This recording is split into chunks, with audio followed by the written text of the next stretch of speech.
सच्चा सुख। एक दिन मृगार माता विशाखा भगवान बुद्ध के पास आकर अभिवादन करके बैठ गई। उसके केश और वस्त्र भीगे हुए थे। मुख पर उदासी और मन में खिन्नता दिखाई दे रही थी। उसके नेत्रों में जिज्ञासा थी और होठों पर कोई अत्यंत गहरा प्रश्न था। उसको इस स्थिति में देखकर तथागत बोले, तुम्हारी ऐसी असाधारण सी स्थिति देखकर आश्चर्य होता है। विशाखा ने भगवान के चरणों में निवेदन करते हुए कहा, इसमें आश्चर्य की क्या बात है भंते। मेरे पौत्र का देहांत हो गया है, इसलिए मृतक के प्रति यह शोक आचरण है।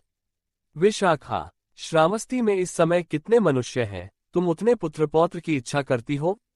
भगवान के इस प्रश्न से श्रावस्ती के पूर्वाराम विहार का कण कण चकित हो उठा। हाँ भंते, विशाखा ने उत्तर दिया। श्रावस्ती में नित्य कितने मनुष्य मरते होंगे? प्रतिदिन कम से कम 10 मरते हैं।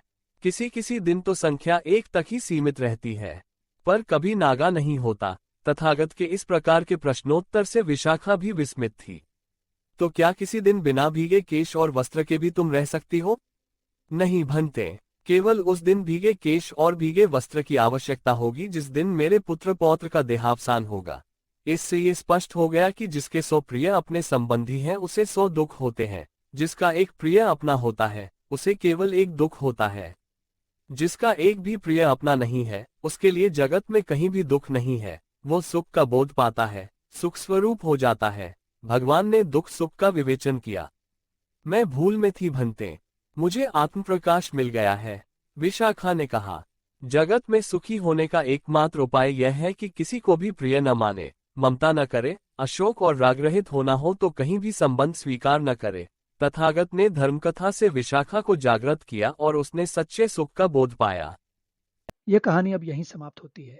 इस कहानी को हिंदी के प्रसिद्ध लेखक प्रेमचंद ने लगभग 100 वर्ष पहले लिखा था।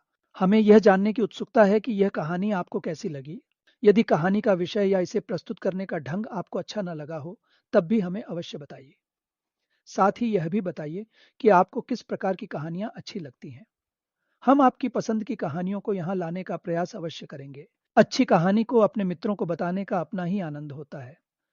कभी कभी ऐसा भी होता है कि कोई मनचाही वीडियो देखने के 1-2 दिन बाद हम उसे पुनः देखना चाहते हैं, लेकिन वह आसानी से ढूंढे नहीं मिलता।